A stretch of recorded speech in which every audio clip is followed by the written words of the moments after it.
साधु का उपदेश देने तक का ही तो संबंध होता है ना। हाथ पकड़ करके जैसे माँ आपके बच्चे का मुंह पोंछती है, बस मजबूरी है कि हम आपका मुंह नहीं पोंछ सकते। अगर आगम में मान्यता होती तो घर घर में जाकर के एक एक घर को सुधारने का प्रयास करता। लेकिन गुरुओं की, दिगंबर जैन शासन के गुरुओं की बहुत बड़ी मर्यादा है। वे अपने उपाश्रय से बाहर निकलते हैं तो सिर्फ आहार विहार निहार के लिए, इसके अलावा उनका अपने उपाश्रय से बाहर निकलना नहीं होता। मतलब दिगंबर जैन साधु घूमने के लिए भी कभी कि चलो भैया मन नहीं लग रहा है कमरे में तो थोड़ा घूम करके आ जाते हैं, तो घूमने के लिए भी कभी वो रोड में नहीं निकलते।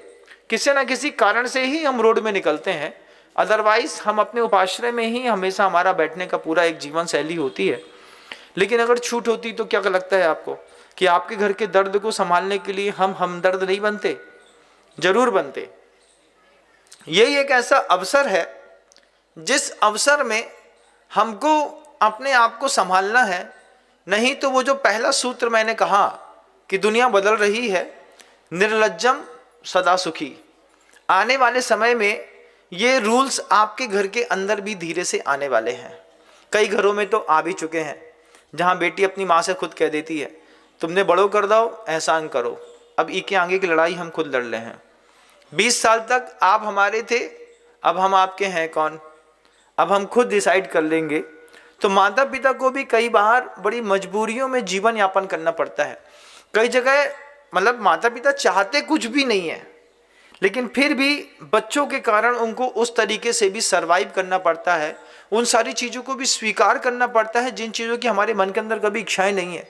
आज बेटियां हैं बंधुओं, आपकी गोदी में होंगी, बहुत छोटी होंगी, लेकिन आप सोचिए कि 15 साल बाद के माहौल क्या होंगे, और उस 15 साल के माहौल, आने वाले माहौल में हम अपने बच्चों को कैसा दे सकते हैं और क्या कर सकते हैं।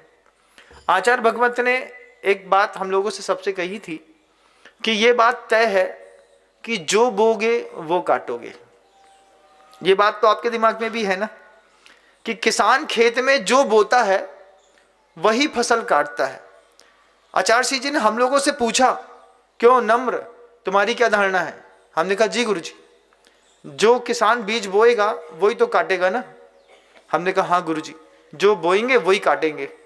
फिर आचार्य श्री जी मुस्कुरा करके कहते हैं, इतना नहीं, जितना बोगे उतना नहीं काटोगे, उसका 10 गुना ज्यादा काटोगे, इस बात को भूल मत जाना।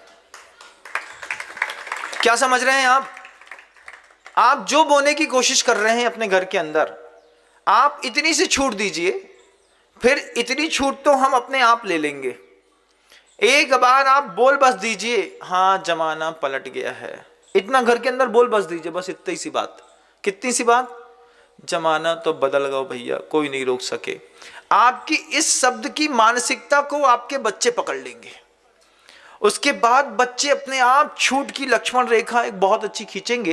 तो माता पिता की जो ब्रेक एंड बाउंड्री थी किसी भी मामले में, वो बाउंड्री को क्रॉस करना फिर बच्चे के लिए बहुत सरल होता है, क्योंकि बच्चे ने आपकी मानसिकता पकड़ ली है, क्योंकि आपने घर के अंदर इस तरीके का संवाद किया है कि जमाना बदल गया है, जमाना बदल रहा है। ठीक है, उसको तेज आवाज में बोला जा सकता था, जमाना बदल रहा है। अगर हमारे घर के अंदर आंच आई तो हम बताते हैं। थोड़ा अगर हॉट टॉक में इसी बात को कहा होता तो घर के बच्चे जो है ना थोड़ा सा और स्ट्रिक्ट और सावधान होते। लेकिन हमने इतने सहज तरीके में इस बात को कहा, हाँ जमाना तो बदल रहा है। अब ऐसा बोलने पर क्या लगता है कि हम सुधरेंगे? नहीं सुधरेंगे। जो आप बो रहे हैं काटेंगे तो आप वही, लेकिन उतना नहीं जितना आप बो रहे हैं। जितना आप बो रहे हैं उसका 100 गुना 50 गुना आप काटेंगे, ये बात बिल्कुल तय मानिएगा। आपको लगता है कि अगर ऐसा नहीं होगा हम क्या कर सकते हैं? बहुत सारे उपाय हैं। एक बार की बात है, नेमावर में एक बहुत धनाढ्य परिवार गुरुजी के सामने आया। CVL SVL कंपनी है, कोई मार्बल की बहुत बड़ी कंपनी है, तो उनके डायरेक्टर जैन हैं। तो वो आए, गुरुजी से बात करने लगे। तो आचार्य श्री जी से बात करते करते करीब उनको 15-17 मिनट हुआ। तो आचार्य श्री जी कहते हैं, ये धनवान लोग बिल्कुल अलग होते हैं, और धनवान जब श्रेष्ठी के साथ आता है तो श्रेष्ठी की कीमत धनवान के साथ लग जाती है। तो जब ये श्रेष्ठी और धनवान 2 शब्द गुरुजी ने अलग अलग कहे, तो उनके जाने के बाद हम लोगों ने गुरुजी से पूछा कि गुरुजी, धनवान में और श्रेष्ठी में क्या अंतर होता है। आचार्य श्री जी कहते हैं, क्या आप भी देखिएगा ना एक बार, आपके पास भी बहुत कुछ ऐसा होगा, नहीं होगा तो डेवलप करिएगा। गुरुजी कहते हैं जिसके पास सिर्फ बाहर का धन होता है उसको धनवान कहते हैं, और जिसके पास बाहर के धन के साथ साथ अंदर का भी धन होता है उसको श्रेष्ठी कहते हैं। बहुत सारे घर हैं ऐसे जिन घरों में बाहर का धन तो बहुत कुछ है। बाहर के धन के मामले में हार्ले डेविडसन की एक बाइक जो है 10-12 लाख रुपए की, हो सकता है जैन समाज के किसी घर के बाहर खड़ी हो, कुत्ते 4 बंधे हो, 4 गनमैन खड़े हो। बाहर के धन के मामले में तो आप बहुत अच्छे हैं, लेकिन अंदर के धन के मामले में क्या है। जब गुरुजी के सामने उनको बोला कि एक धनवान है, एक श्रेष्ठी है, तो श्रेष्ठी भी थे, वो भी बहुत बड़े थे। उन्होंने लाकर के इंट्रो कराया कि गुरुजी ये इस कंपनी को ऐसे चलाने वाले हैं। तो आचार्य श्री जी कहते हैं धनवान में और श्रेष्ठी में बहुत अंतर होता है। फिर गुरुजी ने ईरेपद भक्ति में उस शब्द की व्याख्या करी, ऐसी गजब की व्याख्या करी। गुरुजी ने कहा कि पैसा होना ये बाहर की संपदा है, लेकिन जिसके पास अंतर की संपदा नहीं है उसके साथ श्रेष्ठी शब्द नहीं लगाना चाहिए।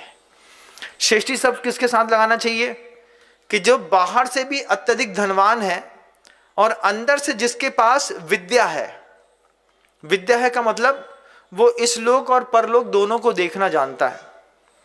जो लोग जिसके पास विद्या है, जिसके पास गुण है, गुण के मतलब में वो जानता है। जैन समाज के कितने सारे ऐसे बच्चे भी होंगे जिनको ये नहीं पता होगा कि मुनि महाराज के सामने आकर के फिर क्या किया जाता है। तो वो ऐसा देखते हैं तो फिर बोलते हैं भैया ये नारियल चढ़ा दो, बैठ करके नमोस्तु करो, ऐसा ऐसा करते हैं। हमने कहा जैन नहीं है क्या? नहीं नहीं जैन है महाराज श्री। हमने कहा फिर सीखना, मम्मी ने सिखाया नहीं कि बैठ के नमोस्तु किया जाता है। तो वो चीज भी नहीं है लोगों के, कई बच्चों के पास नहीं है। हमारे पास होता रहता है तो हम सब कुछ देखते रहते हैं। आप लोग तो सिर्फ अपना शोरूम संभालते हैं, हम तो पूरी दुनिया के शोरूम हमारे कमरे में एक साथ संभाले जाते हैं। हमको तो सब देखना है। तो देखा कि जैसे ही विद्या आई तो विद्या तो एक तो विद्या नहीं है, अंतर का धन क्या है, फिर गुण भी नहीं है। उसके बाद शील के नाम पर भी जीरो है। फटा जीन्स पहन करके जब लोग सामने खड़े हो जाते हैं तो हम पहले एक बार ऊपर से नीचे तक देख लेते हैं। हमने कहा क्या मेंटल स्टैंडर्ड क्या है ये देख लेते हैं। तो दोनों को देख लेते हैं, ही एंड सी दोनों को देख लेते हैं। बोलता कुछ नहीं हूँ क्योंकि बोलने से बुराई हो जाती है।